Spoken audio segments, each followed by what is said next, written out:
Hi, I'm Chris Reason from News Channel 6 reporting breaking news.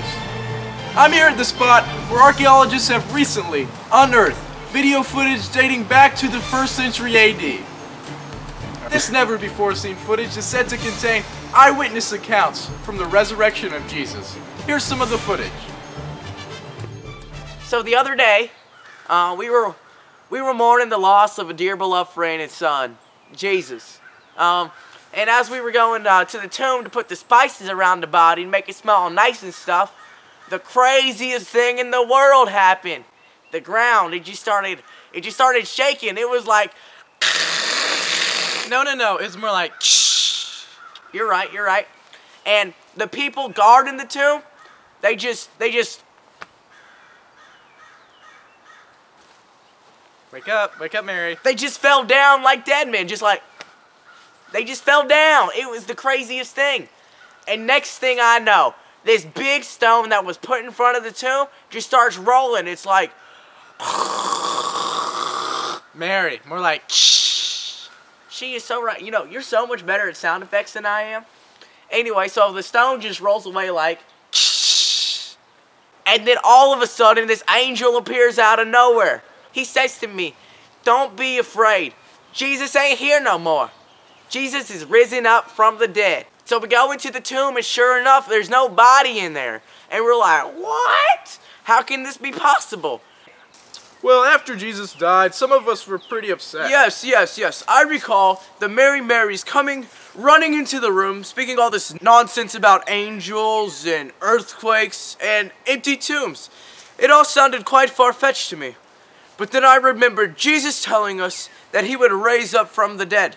So I took off in a full-off sprint off to the tomb to see if what they were saying was true, with poor little Peter here dragging behind. John, I think you're a bit confused. Although some of your facts are right, I was the one who remembered that Jesus told us he would raise from the dead. And I also beat you to the tomb. You see, John was always good up here, but down here, he definitely struggled. Do you want to know why Jesus called me the Rock? Yeah, baby. So the next day rolls around, and, you know, I think you were out getting groceries or something. Anyway, Thomas wasn't there, and guess who walks into the room? I'll give you 3 guesses. Okay, you know, I'll just tell you. It was Jesus. Jesus straight up walks into the room, and Jesus is like, "Guys, don't be afraid. Didn't I tell you I was raising from the dead? That I'd be here?" And then next thing I know, poof, Jesus is gone. He's not in the room anymore. And we're like, whoa, what just happened? Was that really Jesus? And Thomas comes back in, and he's like, "Hey guys, what did I miss?" And we were like, you know, Jesus came into the room. And Thomas, what'd you say? I said, I believe that happened. No, Thomas did not say that. Thomas is like, "There's no way that happened. I'll believe it when I see it. Jesus will have to be here in the room for me to believe that." And we're like, okay, Thomas, whatever. Next day comes. Guess who walks into the room again? Jesus! Everybody's there this time, including Thomas.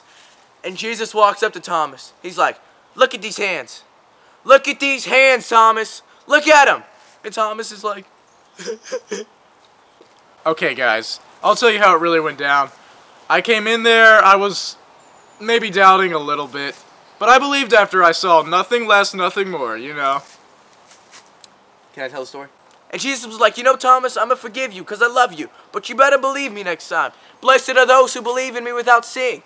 And then that's basically it. Then Jesus, you know, he was here for 40 more days, and then poof, he ascended into the sky. Well, that's all for tonight, folks. Tune in tomorrow night to see the breaking news that is not yet broken. I'm Chris Reason, signing off.